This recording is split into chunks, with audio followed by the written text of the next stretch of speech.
Ladies and gentlemen, young people, senior citizens, it is my pleasure and privilege to invite you to look at the program Inspired on Real TV at 2 p.m. every Wednesday afternoon. Inspired is designed to lift your spirits, to help you overcome depression and failure so you could be an outstanding, extraordinary success. We have special experts every Wednesday who will inspire you to do better, to be your best self. So may God bless you. And remember, every Wednesday at 2 p.m., please look out for the program Inspire.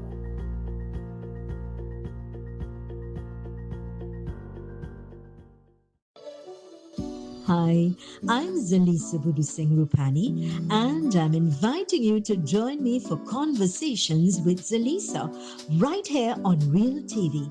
It's not just another talk show, it's a space for real stories, real insight, and real impact.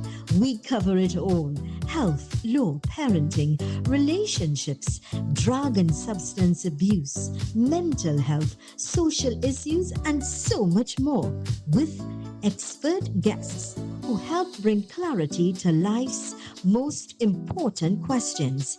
So whether you're looking to be informed, empowered, or simply inspired, this show is for you. Weekdays at 10 a.m. with repeats on Real TV.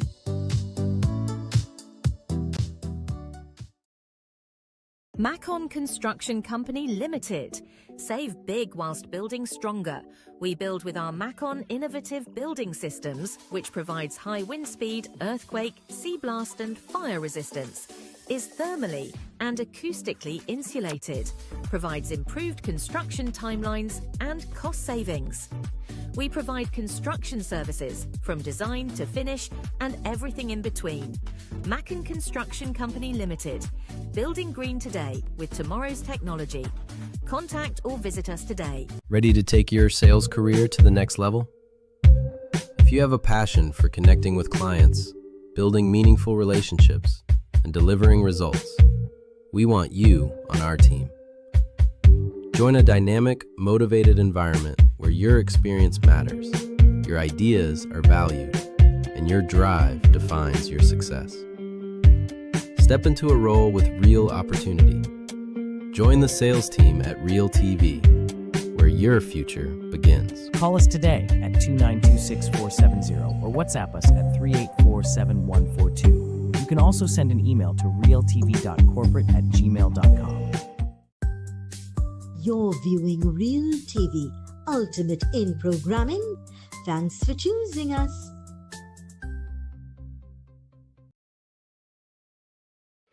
Music by Dr. Len Boogsy Sharp. Lyrics by Jason Shaft Bishop and Muhammad Muwakil. It has been sung by Freetown Collective. The arranger of this tune is Dr. Len Boogsy Sharp.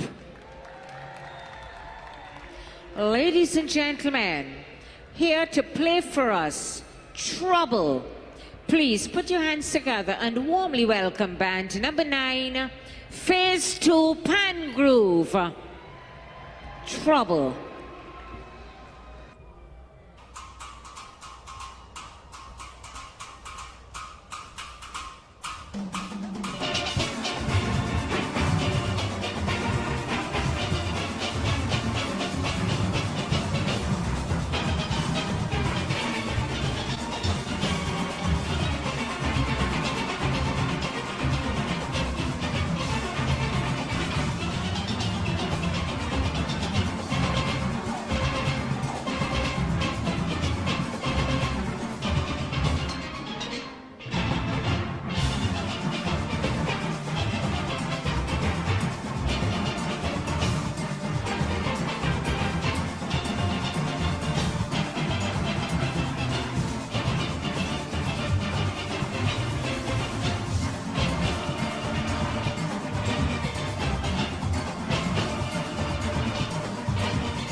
You're viewing Real TV. Thanks for choosing us.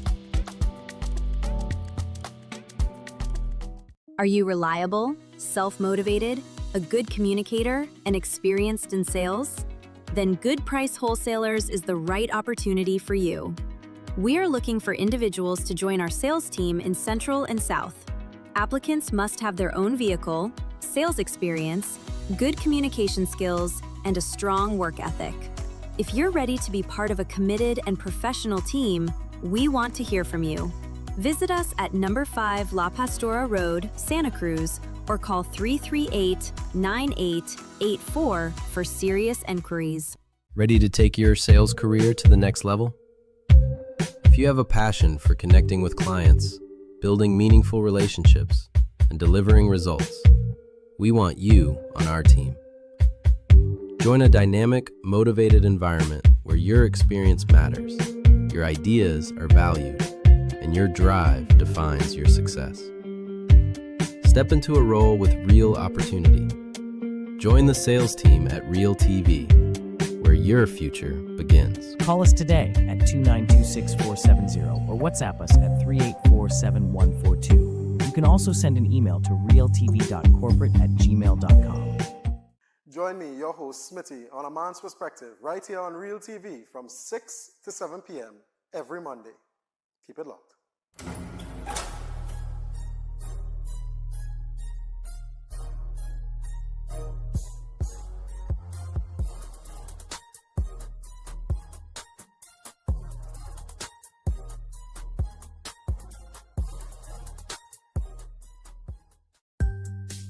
You're viewing Real TV, ultimate in programming.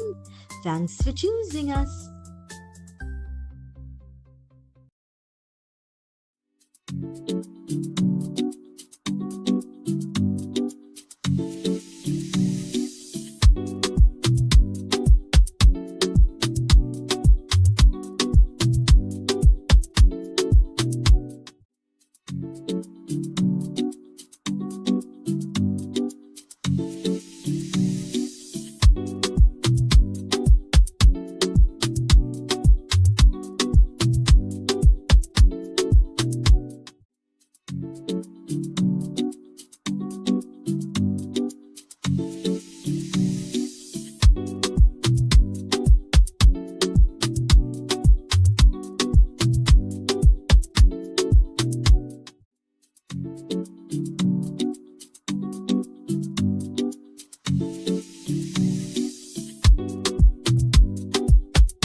Good afternoon, Trinidad and Tobago. Sorry for the late start today. You know, every day will not go as planned.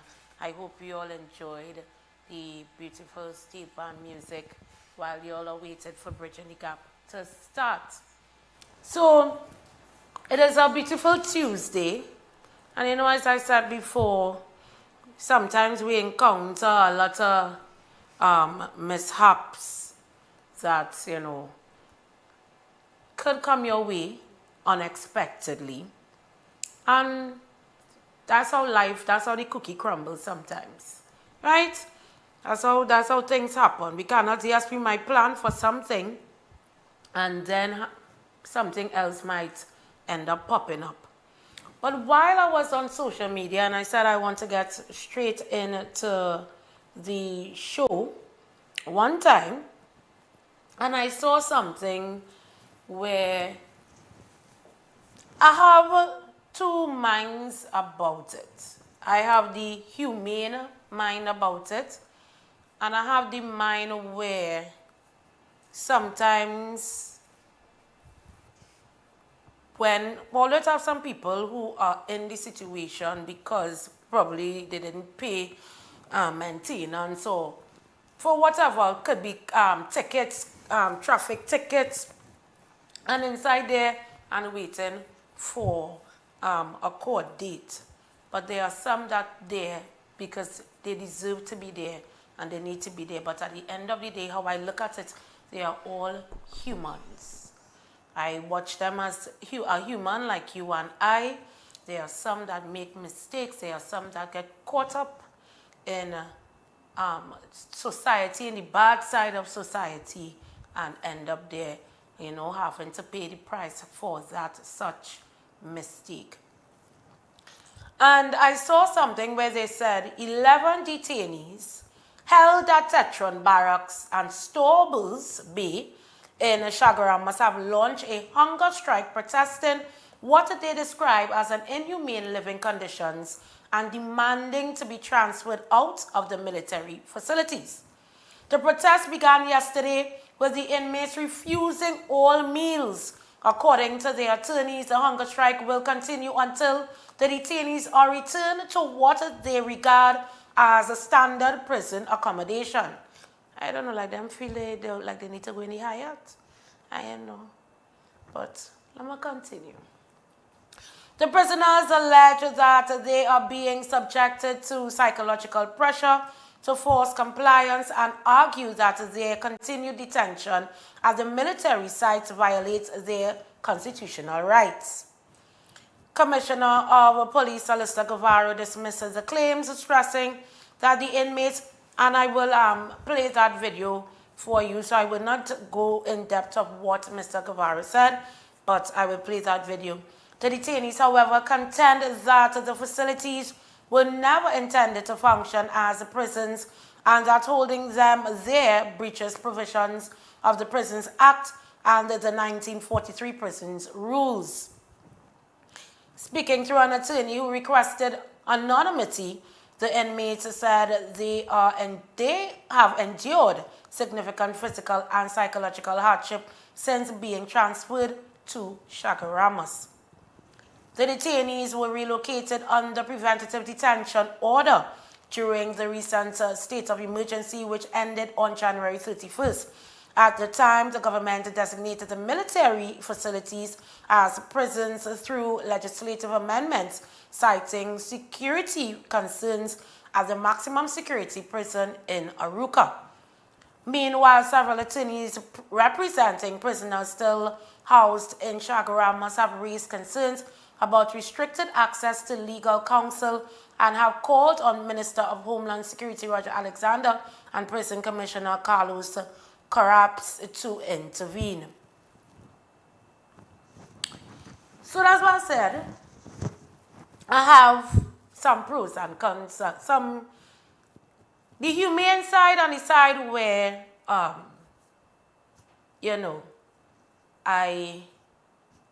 sometimes it have some of them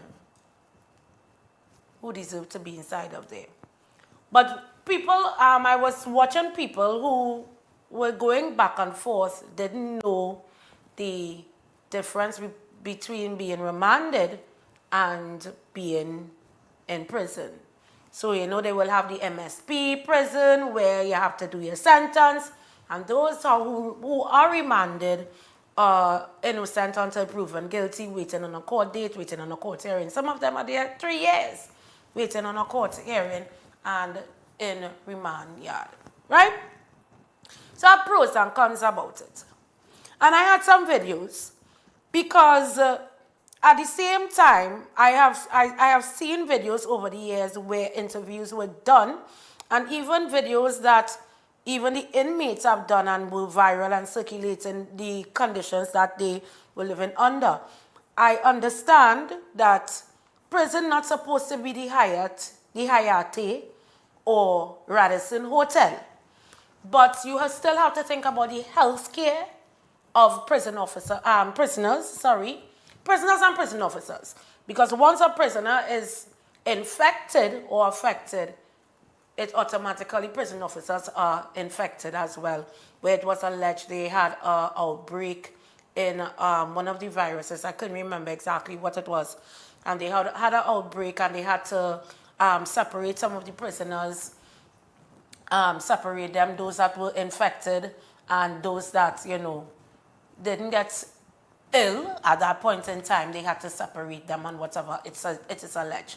They say that, happened in Aruka, Golden Grove prison, right?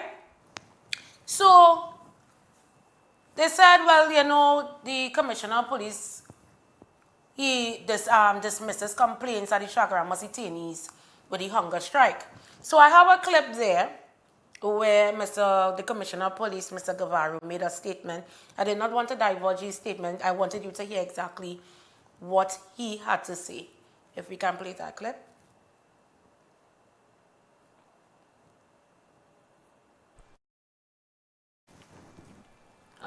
If we can, yes. So Mr. Guevara made that statement. At this point in time, I believe that, anyway, the marsh my mouth. Things will be said to do cover-ups. And at the end of the day, it always boils down that prisoners don't have a right to, state or complain if they are being treated in a certain manner. And at the end of the day, we all have rights. And if their rights are being infringed at some point in time, that's what I tell you. I'm thinking on two ends of the situation. I don't want to be one-sided or biased. So I'm looking at it at two sides, the pros and the cons of it. But I want you all to listen to a clip of the Commissioner of Police, Guevara's response.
Start.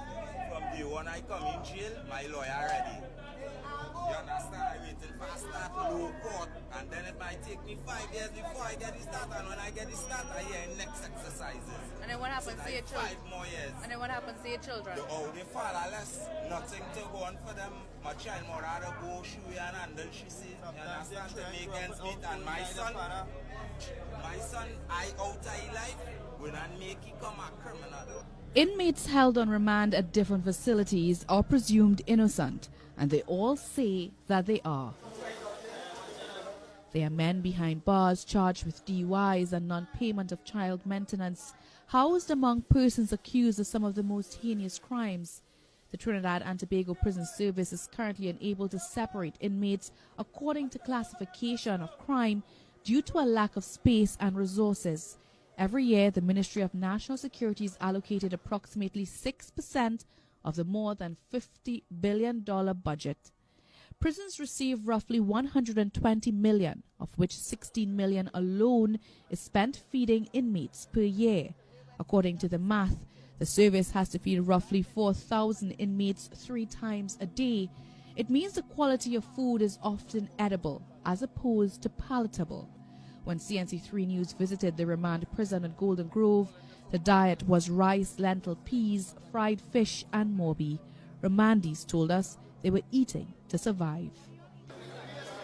They offer me a piece of fish to taste that. Yeah? So let me see, get all this. So, thank you.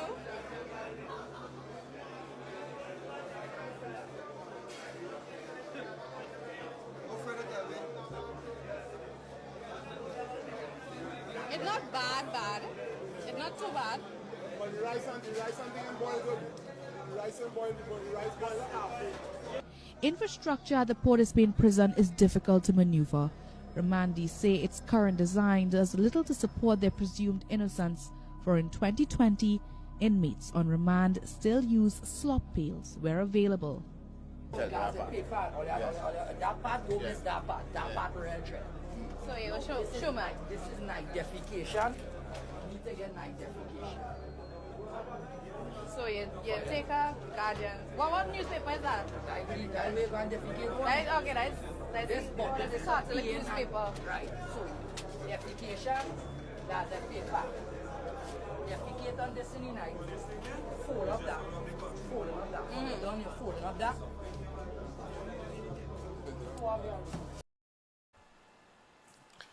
So you saw a little clip there. I apologize about the commissioner's response. We did not, our audio was given a bit, the audio wasn't coming up.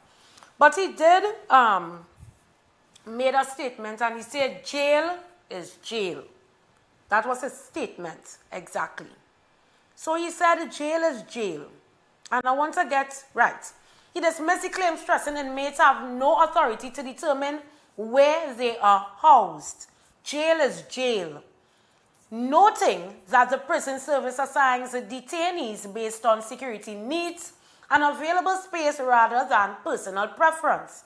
He added that both Tetron Barracks and Stobos Bay meet legal standards required for detention. And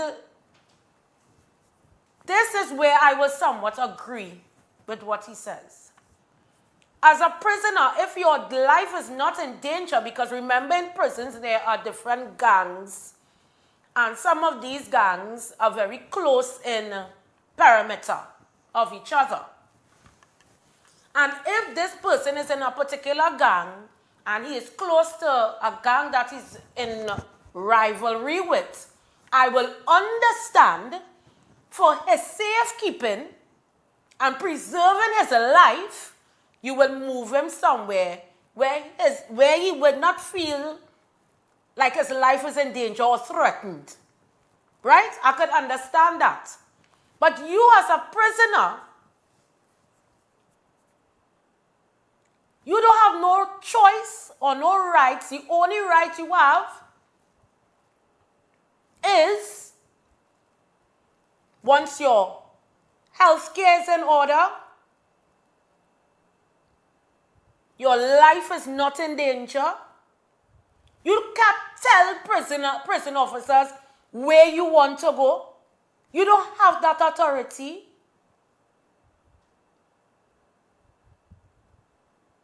Yes, I know, I understand very well there are people who are inside there who are not criminals and they are very fearful for their life.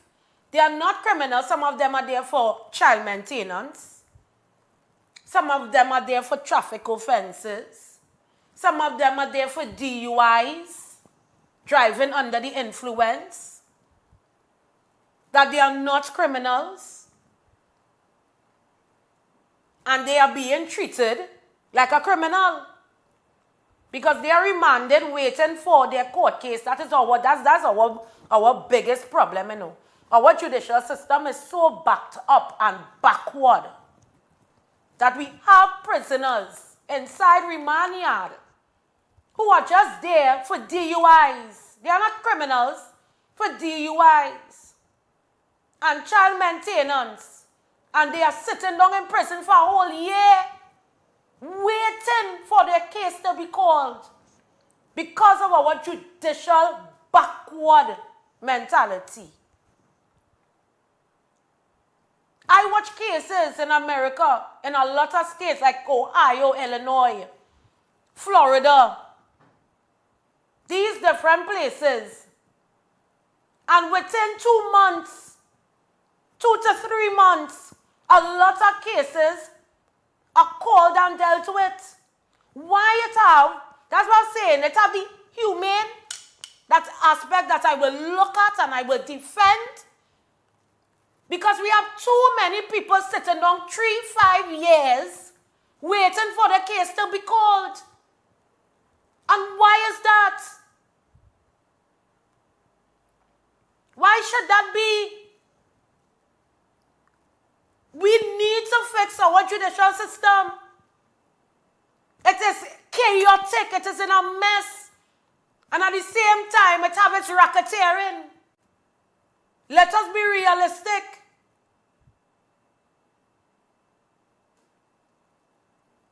I was watching one of the videos. Imagine a man inside their maintenance. And he sit down there, look how long. Can't get to come outside and live life.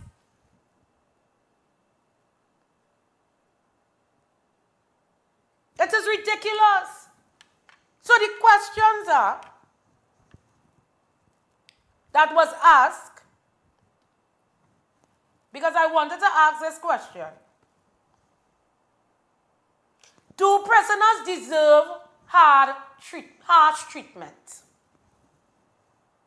And under the law, locally and internationally, the answer is no.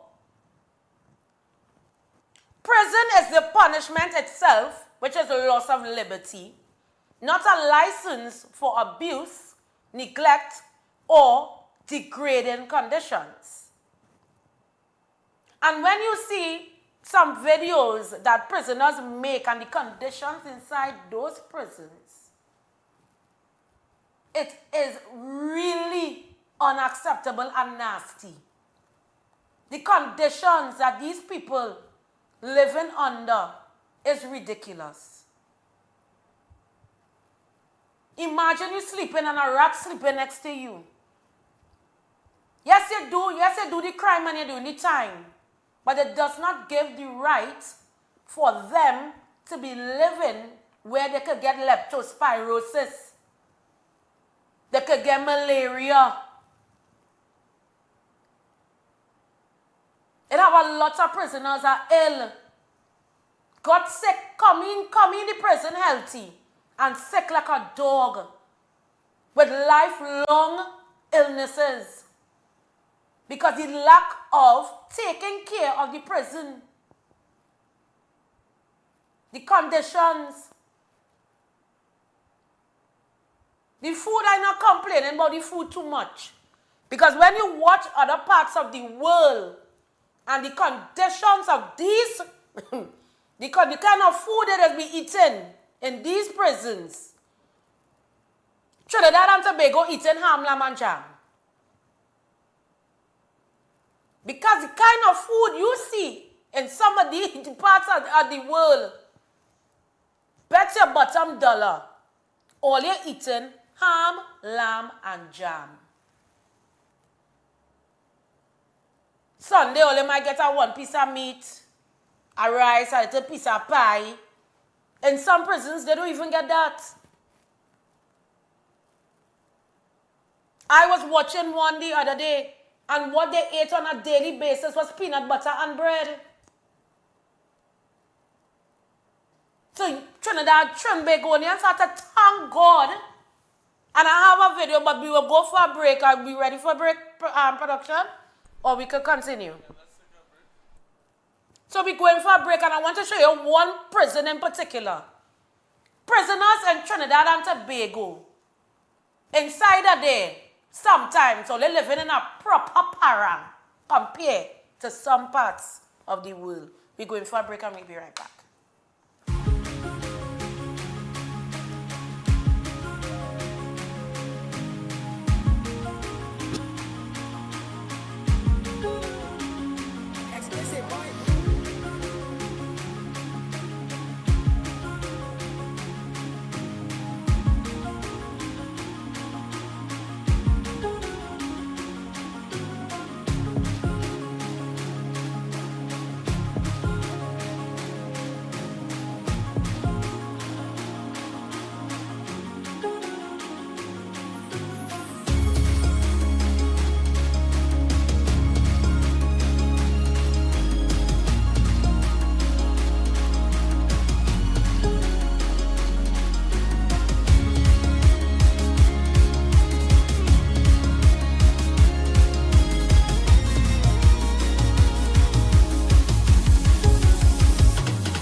You're viewing Real TV. Thanks for choosing us.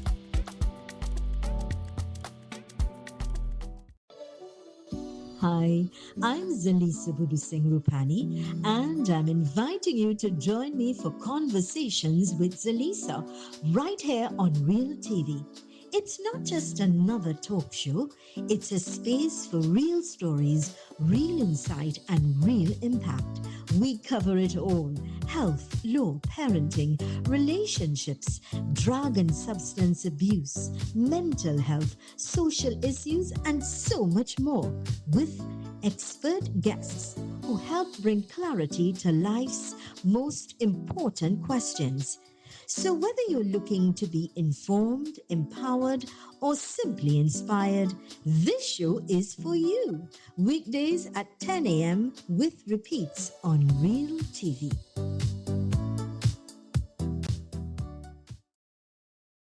Welcome to the Power Play, the most exciting period in sport. Join us every Friday from 7 to 8 p.m. as we bring to you all things sport. We break down football, cricket, basketball, all the latest sports in the Caribbean and of course across the world, right here on Real TV, your station for local sport.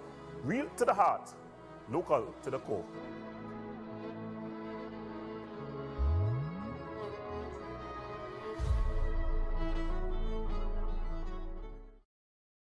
Ready to take your sales career to the next level? If you have a passion for connecting with clients, building meaningful relationships, and delivering results, we want you on our team.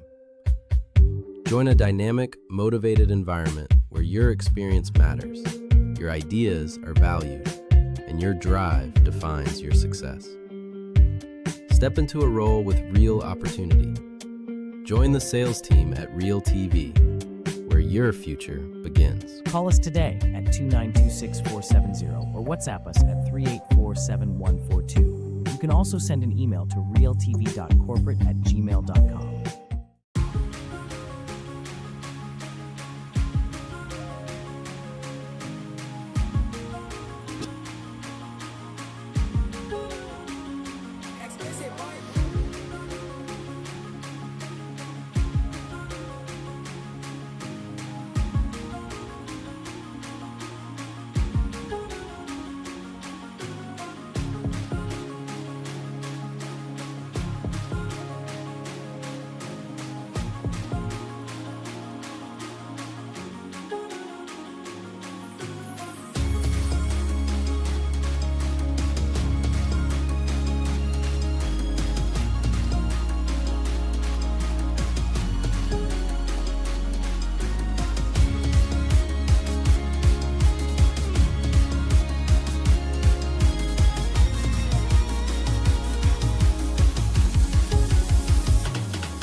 Right. I'll watch Trinidad and Tobago. Watch how much pigeon. Men have to be chasing pigeon right through in the jail here. For the in prison. Watch. Men have to be chasing pigeon. Mites running in men's cell. Them pigeon and all kind of thing, right? If you just want to show there for TNT prison shockers, right? Look at rubbish. That rubbish piled up in the place. The jail always have a set of rubbish. Men have to be sleeping in the rubbish. Rat running in. Cockroach running in the government cell. Look at men peeing. And a man had a pee in that bucket right there. You understand? Pee in that cup. You understand? Showing you brush your teeth, everything in a cup. Pull a bucket. Rinse it out. You understand? This is what going on. This is shocking. 2024. Modern technology. We are artificial intelligence. We are dog living in kennel better than this. This is what they gain, man. And then what they expect me to be. Saint is criminal in the breeding, right? Wake up, Trinidad and Tobago. This is it. Follow me on YouTube. TNT Prison Shock. So, we're not saying prison's supposed to be a luxurious life, which some of them do live in luxury. Because it have some of them that they could eat KFC, they could eat fast food, they have flat screen TV, they have the best cell phone. It even have things when they have the little celebrations inside the prison. I don't know how they are being allowed, but it happens right here in our prison. So some of them in prison live a very luxurious lifestyle. And this is reality. But then again, it's who you know and who know you. But we ain't going down that road. Because I love my life. So at the same time, we cannot allow, and you saw that video, prisoners should not be living in conditions like that. Let us be realistic. And I will state something here. Trinidad and Tobago's Constitution, the Prisons Act, and international standards all require humane treatment. They are humans just like us. Even dangerous offenders retain basic human rights, adequate food, sanitation, medical care, legal access, and safety. That doesn't mean prisons should be comfortable or a relaxed situation. It means they should be controlled, lawful, and dignified. A system that dehumanizes prisoners tends to increase violence inside the prisons. And you all know, sometimes in some prisons, most of the time in the East, prisoners tend to retaliate and lash out at the prison officers. There's always some riot breaking out in the prison because of the treatment that is given to them, as they quote unquote say, alleged, that is given to them in the prisons. Harden inmates instead of rehabilitating them. So now the inmates and they are going to start to get very cold and crude and move very malicious because they claim, allegedly, they claim that they are being treated badly in the prisons. But what some of them have to realize, once you become a prisoner because you are serving your time, you don't really have no say on how you want to live. Knowing that if you are convicted, found guilty and have to serve your time, you don't really have a say. You inside there and have to do your time. Sit down and relax. Read your Bible. Read some books. Educate yourself until your time is up. Meditate, because time inside there should make you reflect on the things that you probably have done and the changes and the positive light you want to make for yourself when you come out. produces more dangerous people when they return to society. There are some that come out with a vengeance because of the treatment they get inside there. Some of them even have a vengeance inside the prison walls at this point in time. And with that said, we would like to, condolences and RMP to all the fallen prison officers that died during that vengeance moment. So, they say they deserve it. Approach often backfires on prison officers and the public alike. And that is a real tricky statement. Because when you tell some of these people they deserve to be inside of there, you deserve to sit down inside of there. It tends to agitate and rile up prisoners, and it backfires. The same thing that I said before. And even public alike. That's to tell you how we have to be careful with things that we say and we do out here, especially with these prisons. That is why I say I look at it in both ways.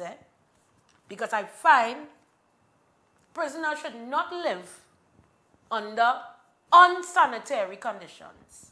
Even if they are found guilty or waiting for their trial, they should be treated like humans. They are not dogs, they are not animals. Right? What can realistically be done to improve prison living in Trinidad? But before I go to that part of the show, I want to show you, we always say prison in Trinidad not nice. But I want to show you a prison in San Salvador that nobody in the world will ever want to visit, not even for 5 minutes. If we can play that video, let's take a look at it. This is one of the largest prisons on Earth. This is CCOT, spanning 410 acres and built to hold 40,000 inmates. A concrete fortress designed to cage the most violent members from MS-13 and Barrio 18. Since opening in 2023, over 1,400 inmates have already been locked inside, racking up 90 million hours behind bars. And once you're in, your human rights are basically out. Inside CCOT, there are no cell phones, no books, no time outdoors. The prisoners sleep on bare metal bunks. Guards watch from every angle. It's a living nightmare with no off switch. CCOT was born out of chaos. In 2022, El Salvador hit its breaking point when 80 people were murdered in a single day. The country had one of the highest homicide rates in the world, so the government launched a massive crackdown, arresting over 80,000 people and giving police the power to detain suspects without the usual legal protections. Even children with suspected gang ties were swept up. Critics call it authoritarian. Supporters call it survival. New inmates are marched in shackled and barefoot, heads shaved, stripped of identity from day one. Cells meant for 80 often hold close to 100 people. Water is shared from a single jug. Meals are the same every day. Rice, beans, and a tortilla. No meat, no variety, no comfort, and good luck sleeping. The lights never turn off, triggering anxiety, sleep deprivation, and even hallucinations. You're locked inside your cell for 23.5 hours a day. The other 30 minutes? Silence-only exercise or mandatory religious readings. Step out of line and you risk solitary confinement in total darkness for 15 days. Family visits? 0. Communication? Nothing. The prison blocks every phone signal and screens everyone like airport security on maximum difficulty. And yet, despite the extreme control, danger still simmers. Rival gangs dominate the social structure, and one wrong gesture or tattoo misunderstanding can be fatal. Human rights groups report suspicious deaths inside the prison and cases of torture, starvation, and denial of medical care. Trying to escape? Forget it. The perimeter is guarded by 600 officers or more, Electric fencing stretches 7.5 miles, 19 watchtowers, thermal cameras, motion sensors, and biometric checkpoints. Even the guards live on site for days at a time. But here's the twist. It's working, depending on who you ask. El Salvador's murder rate has dropped from 6,656 in 2015 to just 154 in 2023, making it one of the safest countries in the Western Hemisphere. Streets once controlled by gangs are now filled with families again. The cost? A justice system where thousands were arrested without evidence, due process is optional, and rehabilitation is non-existent. One thing's certain, CCOT isn't just a prison. It's a warning, a weapon, and a glimpse into how far a nation will go to reclaim peace. And this was just a summary. Check out our full-length video to truly understand what life behind bars looks like. So that's just one prison. That's one prison. You ain't even want to spend 5 minutes inside of there. And that's just a touch on the iceberg that I'm showing you. All you wouldn't even want to see the prison in Russia and how the prisoners are treated in Russia. So in this prison that I show you here, they cannot communicate with one another. So you sit down there like you start to talk to yourself, you could go mad inside of there. You are not allowed to communicate, talk with the other prisoner next to you. They don't allow it. Imagine you sleeping 24/7 and you can't even sleep in a little darkness. If I get a little bit of light while I sleeping, I just start to get irritated. I love pitch darkness when I sleeping. I don't want to see nobody. I don't even want to see the spirits. These are the conditions. And they just a touch on the iceberg I am showing to you. Russia, I know, well, that prison is the worst, but Russia is bad as well. And the conditions, so I am telling you, Trinidad and Tobago prisoners, they living in param. Compared to other parts, because if they have to go anywhere else to serve time in those places, I am telling you, we are so spoiled. They would get an epiphany one time, baptize themselves in holy water, become changed humans. Trimbegonians cannot survive in prisons like that. Only living nice. Only even want to survive in Cuba prison.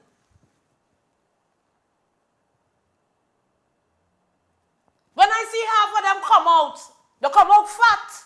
You go in skinny and all of them come out fat. Well, they was having a nice time inside of there. 3 square meals. In some prisons, they are being starved, literally starved. You have the option to starve. You have the option if you want to starve or not. In these prisons, if you might be only get them kuyam out. They might be going and put you in confinement. And how you starving? So I say there are pros and cons to the situation. And they say, what can realistically be done to improve prison living in Trinidad and Tobago? Reduce overcrowding. That is one of our biggest problems. Our prisons are too overcrowded with our boys, our young men in Trinidad and Tobago. And most of the young men that crowd these prisons are black African men, Afro-Trinbagonians that crowd our prisons. When you see some of the pictures of these African boys inside, men inside our prisons, handsome. That's why woman can't get no man out there. That's why it's 3-1. Because too many of our handsome men that could become something better in life, a sit down crowd in our prisons. And then we have a slow judicial system that creating a bigger problem in the process. That is our biggest problem. We are overcrowded. Speed up remand cases, same thing I said just now. Many inmates are waiting trial, not convicted. The young fellow who spoke in the interview earlier on, he said he's waiting 3 years for his case to call. And then he has to wait another 3 years to 5 years for the case to finish. And then if he's convicted or not, he might still have to wait the next 5 years. Because sometimes they reduce your time because of the amount of time you were sitting alongside in the prison. So sometimes you end up with a lesser sentence because you already made up your time inside there already. So you have to wait 8 to 10 years to know if you're guilty or not. And then what is hurtful is when you are found not guilty, and you are inside that prison, you have to come out, start over, because you lost your job. You are not acquainted with the society that is happening now, compared to the 10 years you probably said or 15 years. And then it causes, that's why a lot of them who come back out, they have to resort to the streets. Because a lot of business places, once they know you sit down in prison for so long, but they don't care if you're guilty or you wasn't guilty, they don't want to hire you. Because a lot of them watch you as a liability and not an asset.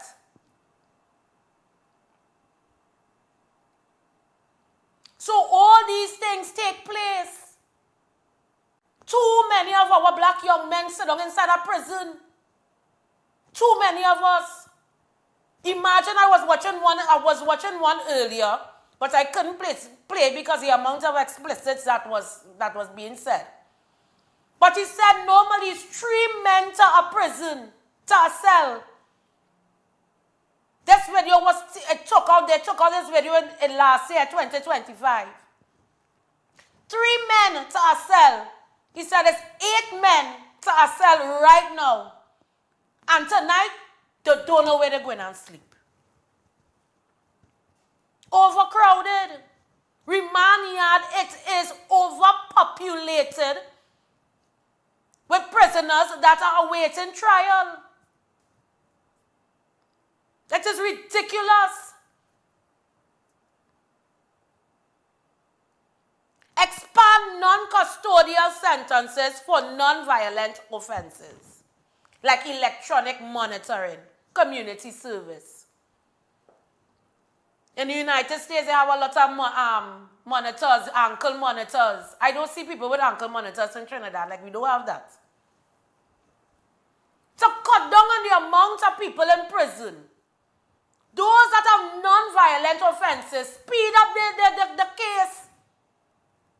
Speed up the case, give them an ankle monitor, or let them do, 200 and something days of community service?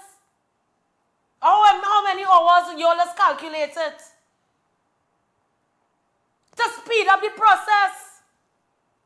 Because you can't tell me, I sit down in a prison, owing $10,000 in child maintenance, and I sit down there for 1.5 years, waiting for my case to call. That is nonsense. That is utter nonsense. Bail reform and better case management. I agree with that as well. We have to know how to strategize our cases. How are we managing the cases, the everyday cases? Deal with the ones, as they said, that are non-violent, to get that out of the way. Sit down inside there with non-violent cases. So we're going for a break, and when we come back, we're talking more on prison in Trinidad and Tobago.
Come out.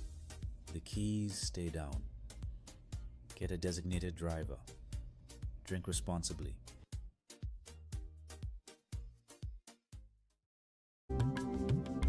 I am Zalisa Budusing Rupani, inviting you to join me for the rebirth of Apne Sitare, Our Stars, a vibrant and spectacular show celebrating the incredible local talents of the sons and daughters of Trinidad and Tobago.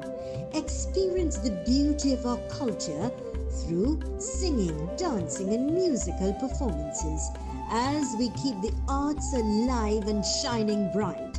Tune in right here on Real TV every Sunday from 1 p.m.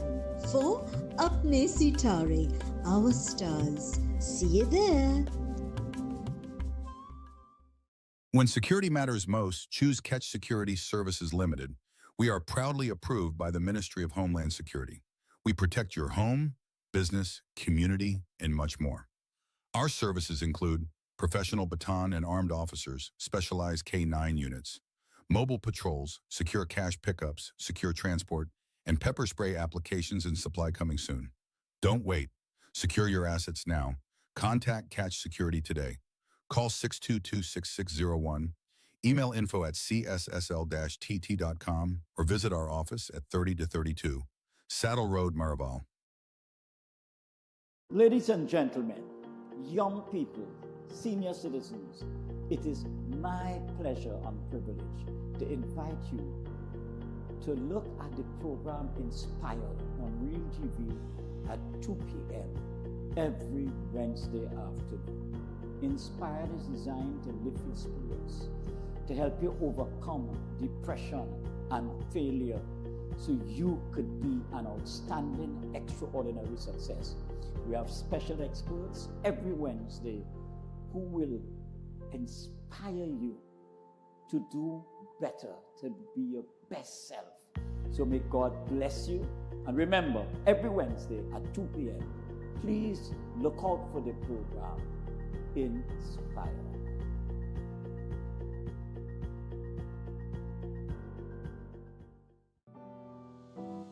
You're viewing Real TV. Thanks for choosing us.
Talking about, we touching on the different points in our prison in Trinidad and Tobago, and at the same time I'm showing you all comparisons of what happened around the world, because I don't want you all to be one-minded. Expand your mind and see exactly what happens in the other parts of the world in the prisons. But we're talking about how we can improve our prisons in Trinidad and Tobago. So they said, we talk about overcrowded and the long-term use of military facilities. So they're talking about, obviously, down Chaguaramas. An army base is a base that is there for the military in case of anything that is to transpire. Those bases are supposed to be highly protected. Highly protected. And having remand prisoners down there brings some sort of a risk. That is just my opinion. So they say end long-term use of military facilities. Military bases are not designed for incarceration. Right? And the long-term use of military facilities. Military bases are not designed for incarceration. That I will agree with. If used at all, it should be short-term, clearly regulated, and independently monitored.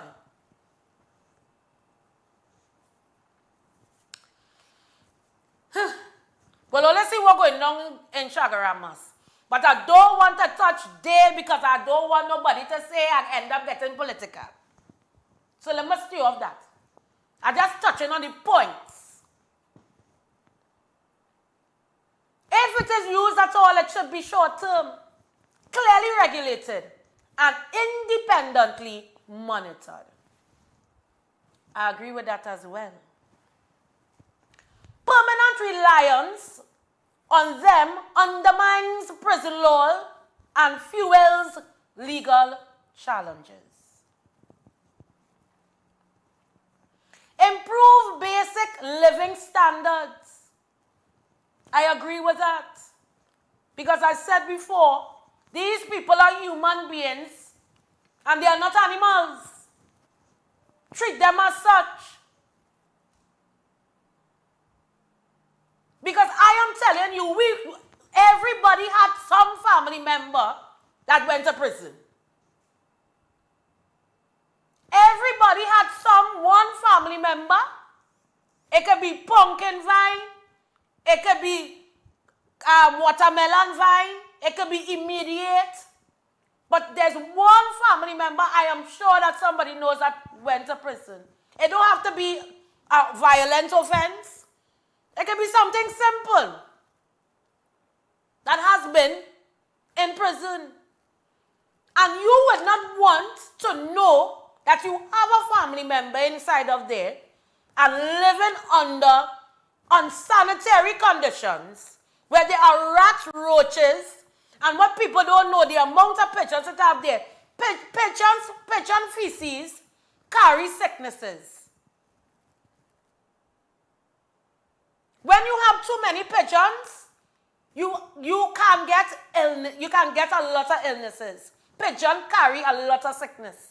And that's what people don't know. So imagine you sit down eating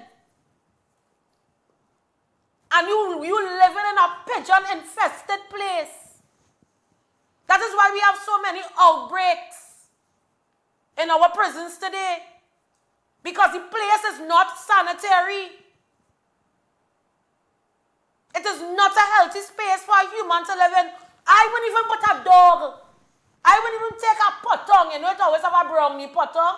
I wouldn't even take brownie from on the street and put brownie in the prison. Because of the conditions. Fear is fear. Fear is fear. It isn't luxury. It's minimum compliance. Poor sanitation and bathing access. Proper sanitation and bathing access. Just spoke about that. Consistent medical and mental health care. I love this. Prisoners supposed to be tested. Even those places that you see there that have some horrible prison that in El Salvador. And how horrible the prison is. Trust and believe. There are medical assistants, I am sure, testing them. Because even though it is one of the worst prisons in the world, I am sure they would not want an outbreak because they will protect the officers that work inside those prisons. Mental health care. Sometimes we hear prisoners committing suicide in the prison. It's a lot of prisoners that are outpatients in St. Anne's because of the mental, psychological that they experience right in the prison.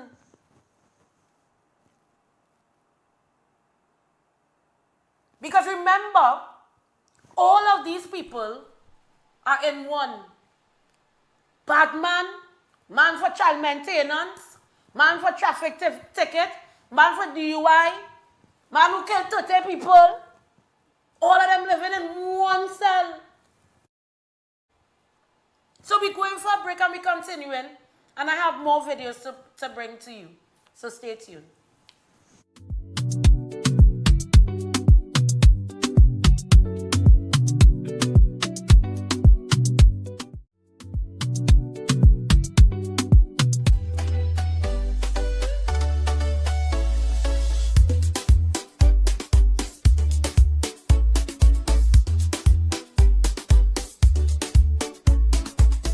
Ladies and gentlemen, young people, senior citizens, it is my pleasure and privilege to invite you to look at the program Inspire on Real TV at 2 p.m. every Wednesday afternoon. Inspire is designed to lift your spirits, to help you overcome depression and failure so you could be an outstanding, extraordinary success. We have special experts every Wednesday who will inspire you to do better, to be your best self. So may God bless you. And remember, every Wednesday at 2 p.m., please look out for the program Inspire.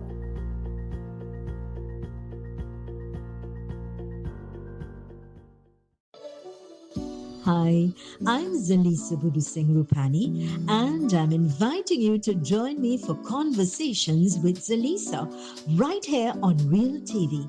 It's not just another talk show, it's a space for real stories, real insight, and real impact. We cover it all: health, law, parenting, relationships, drug and substance abuse, mental health, social issues, and so much more, with expert guests who help bring clarity to life's most important questions. So whether you're looking to be informed, empowered, or simply inspired, this show is for you.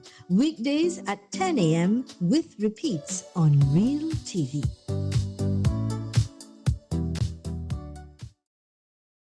Macon Construction Company Limited. Save big whilst building stronger. We build with our Macon innovative building systems, which provides high wind speed, earthquake, sea blast and fire resistance, is thermally and acoustically insulated, provides improved construction timelines and cost savings. We provide construction services from design to finish and everything in between. Macon Construction Company Limited. Building green today with tomorrow's technology. Contact or visit us today. Ready to take your sales career to the next level? If you have a passion for connecting with clients, building meaningful relationships, and delivering results, we want you on our team. Join a dynamic, motivated environment where your experience matters, your ideas are valued, and your drive defines your success. Step into a role with real opportunity. Join the sales team at Real TV, where your future begins. Call us today at 292-6470 or WhatsApp us at 384-7142. You can also send an email to realtv.corporate@gmail.com. You're viewing Real TV, ultimate in programming. Thanks for choosing us.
continue, but I want you all, because at the same time, we are sharing what we can improve in our prisons in Trinidad and Tobago.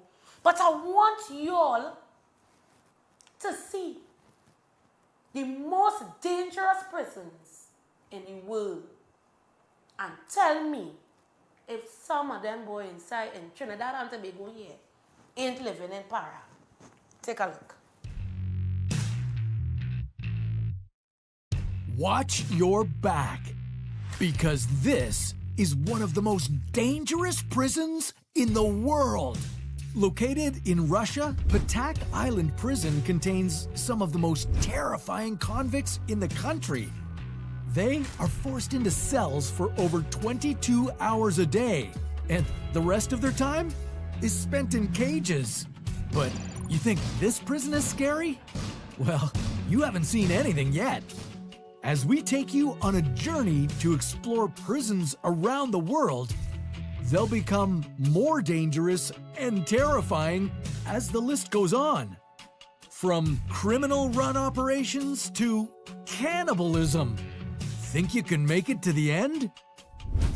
Over in Armenia, we have the Armavir prison. What makes this one so dangerous? Well, it's rumored to be run by the prisoners. Known as the Thieves-in-Law, this criminal brotherhood is said to run the prison by its own code. They control the drug trade and smuggling, but nobody knows who their leaders are. I'm gonna go and give this one a 2 out of 10 on the scarometer. But if you think this one is scary, yeah, I have a prison on this list that I'd consider a 10 out of 10. Okay, next on the list, we have Rikers Island. This prison has one of the biggest rates of solitary confinement in America, and it houses thousands of cells specifically for this purpose. At number 9, we have Camp 22 in North Korea. Uh-oh. Yeah, this won't be good. Not much is known about this mysterious place, but it's one of roughly 30 concentration camps in the country. It's rumored to hold over 50,000 people and has prisoners working in mines for 12 hours a day. Okay, next, in California is San Quentin Prison. This facility is famous for housing death row prisoners. And as a result, it's home to some of the most violent criminals. This one is a 4 out of 10 for me. Located in Sao Paulo, Brazil, is the Carandiru Penitentiary. At one point, this prison had over 8,000 inmates and 1,000 guards.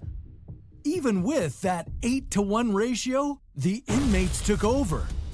And not only was it incredibly violent, but the prison was also filled with disease and malnutrition. Known as Guantanamo North, this prison, located in Indiana, contains some of the deadliest criminals in the United States. They're only released from their cells 3 times a week, where they can use the facility's exercise cages. Okay, this next prison on the list is known for its dancing inmates. What started as a simple prisoner exercise has turned into a viral sensation. But that's not why it's dangerous. It's the most overpopulated prison in the Philippines. And because of this, thousands of disease outbreaks happen every year. Okay, now before we get to our top 4, time for a bonus fact. Want to know one of the best tips for surviving prison? Yeah, of course you do. Avoid eye contact. In overcrowded prisons especially, this is essential not to get mixed up with the wrong crowd. Okay, back to the list. Number 4, we have Guantanamo Bay. This is a 7 out of 10 on the scarometer. It has less than 50 prisoners, but they're among the most dangerous in the world. This prison is also notorious for its interrogation tactics, some of which have included waterboarding and sense deprivation. Over in Madagascar is Antanamora Prison. built for a maximum of 800 inmates, it's crowded to over 400% of its capacity. Prisoners here get a single meal a day, boiled cassava. As a result, malnutrition affects over 60% of the inmates, leading many to their death. Gita Rama Prison's maximum capacity is 600 inmates. But despite this, over 6,000 prisoners are locked inside. This leads to most prisoners having to stand during their entire stay, causing their feet to get gangrene. And not only that, but prisoners are rumored to kill and even eat each other. Okay, you made it to the end. Brave. This last one is a 10 out of 10 on the scare factor. It's the Black Dolphin Prison in Russia. What makes this prison so dangerous is that every inmate in here is in here for life. On average, they've killed 5 people each. It's also full of pedophiles and even cannibals. Again with the cannibals. Black Dolphin keeps their prisoners in a single cell cage for 23 hours a day where they're completely isolated. When they get to leave this tiny cell, they're just transferred to a slightly bigger cage where they can walk around. If you end up in this prison, it's likely you'll never go outside again. And that's why it's the scariest and most dangerous prison on this list. So you see, there you have it. I wanted you all to see the different types of prisons around the world. Compare to Little La Trinity, Trinidad and Tobago. Nobody not saying that prisoners should be treated that way, no. But what we are saying is, we tend to make it look. You hear in some of these prisoners eating 1 meal a day, boiled cassava alone. And man in Trinidad quarreling about rice and peas. Which you could say is a partially balanced diet. 3 square meals. Sometimes 2. So we, at the same time, these prisoners have to thank God that they're not in these other parts of the world. Because I'm telling you, all the world can't make it. So we're going back how to improve the basic living lifestyles, proper sanitation and bathing access, constant medical and mental health care, adequate ventilation and lighting, which I agree, regular access to lawyers and family. And I believe that prisoners should be allowed to speak to their lawyers for a certain an amount of time on a weekly basis. Because a lot of prisoners are inside the prison are very clueless as to what is taking place with their court case. And a lot of lawyers are very clueless of things that are taking place in the prisons that is happening to their clients. So a regular conversation with your lawyer, to me, is, although lawyers have some lawyers, they have other cases to deal with, but you are being paid for a job at the same time. So regular access to lawyers and family, they said these changes reduce tension and violence inside prisons. Well, if they say that is what's going to, help with tension and violence, sometimes it wouldn't hurt to try that going down that road and trying that and to see how prisoners are going to behave afterwards. If sometimes it wouldn't hurt to try a system like that. Support prison officers. We have to. Because a lot of prison officers, you don't know what they have to deal with on a daily basis inside those prisons with those prisoners, with some of those prisoners. You don't know what they have to deal with and the mental capacity that they have to deal with going inside there and even sometimes leaving their jobs and fearful for their life on their way home or their family members. Probably because of the prison that they are required to work in. In that certain department. So they are fearful of their lives as well. Inside and outside, even for family members. So they're supposed, I believe, there should be some sort of support group for prison officers. And make sure that their mental health is intact. Because when you're dealing with all kind of energies inside the prison and they have to come home to deal with their families and loved ones, they are in a different state of mind. So we have to take that into consideration. Right? So we're going on.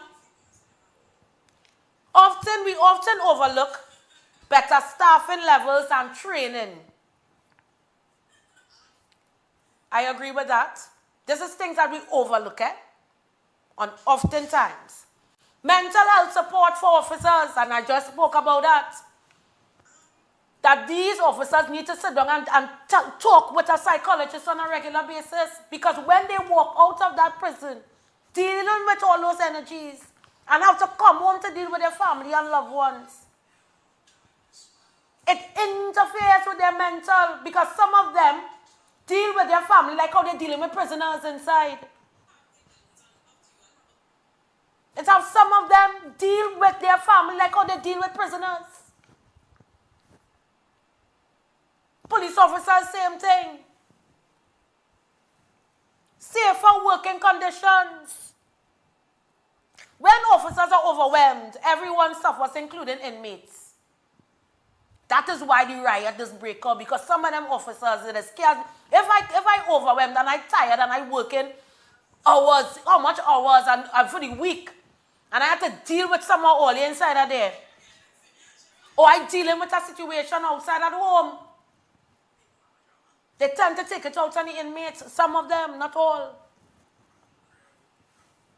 Expand rehabilitation and work programs.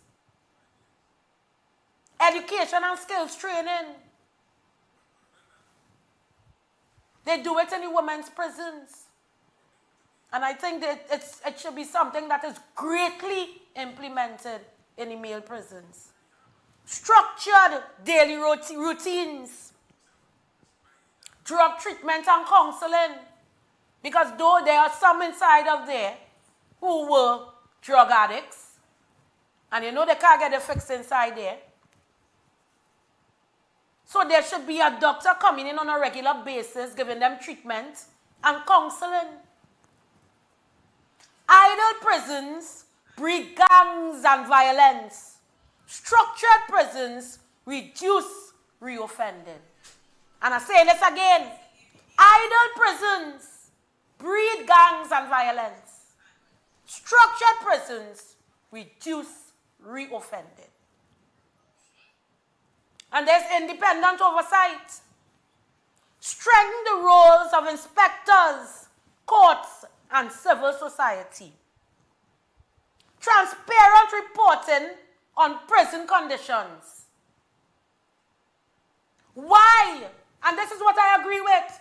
Why should prisoners be making videos, hiding to make videos of the conditions that they're living in, when it cannot be transparent in a report to the higher authority and to the public, for it to be known to the public? Prisoners should not hide to show rats in a corner, cockroach in a corner, and bird-infested place, pee all over the place, for it to come out to the public domain, for it to be viral. Let me be fair. There needs to be some sort of transparency, letting the public know exactly what is going on, and the higher authority, and let them deal with it with immediate effect. Because at the same time, we are not dealing with dogs or animals, we are dealing with humans. Swift response to credible complaints. Accountability protects both prisoners and the state. And I'm saying it again. Accountability protects both prisoners and the state. And the bottom line is, improving prison conditions in Trinidad and Tobago is not about being soft on crime. It's about upholding the law, protecting prison officers, reducing future crime, avoiding lawsuits and international embarrassment. A harsh, degrading system may feel emotionally satisfying, but a lawful, disciplined, and humane system is what actually keeps society safer. And I conclude with that. If they have a think tank, a group that can sit down and implement all these things that I stated, how we could improve, how we could deal with the situation, key points that I stated here, and there's some sort of impartiality, you will see how different our prisons in Trinidad and Tobago will go. And that is why I said, I'm not talking on one side alone, I'm talking on two sides. Because it's two sides to a coin. Because at the same time, we have to protect our prison officers. And at the same time, we have to treat our prisoners in a humane manner. Because they are not animals.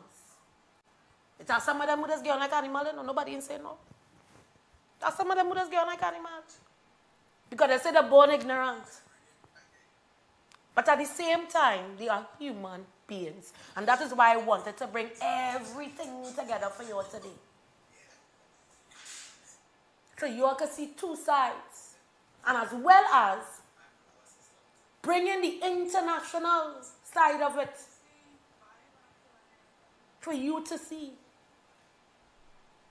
And then one statement it was made. Trinidad and Tobago has one of the largest and most stressful prison systems in the English-speaking Caribbean. One of the largest.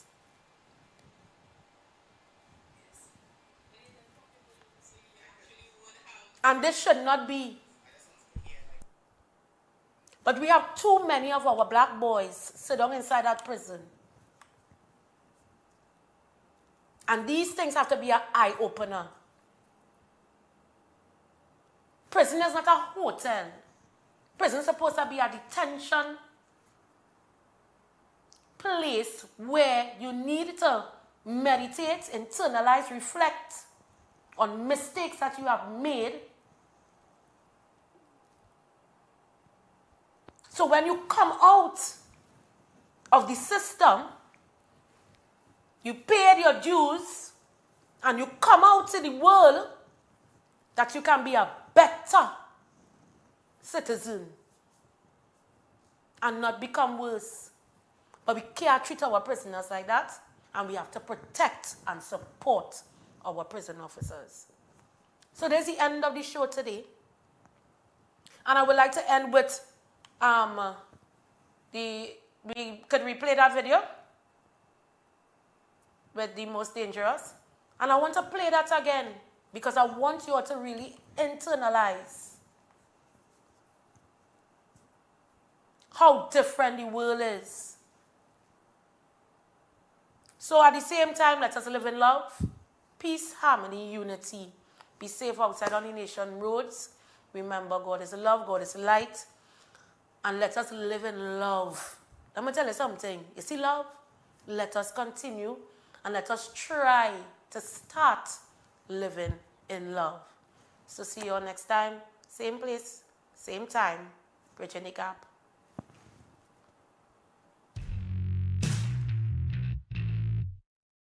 Watch your back, because this is one of the most dangerous prisons in the world. Located in Russia, Patak Island Prison contains some of the most terrifying convicts in the country. They are forced into cells for over 22 hours a day, and the rest of their time is spent in cages. But you think this prison is scary? Well, you haven't seen anything yet. As we take you on a journey to explore prisons around the world, they'll become more dangerous and terrifying as the list goes on. From criminal-run operations to cannibalism. Think you can make it to the end? Over in Armenia, we have the Armavir prison. What makes this one so dangerous? Well, it's rumored to be run by the prisoners. Known as the Thieves-in-Law, this criminal brotherhood is said to run the prison by its own code. They control the drug trade and smuggling, but nobody knows who their leaders are. I'm gonna go and give this one a 2 out of 10 on the scarometer. But if you think this one is scary, yeah, I have a prison on this list that I'd consider Enjoy the music, enjoy the vibes.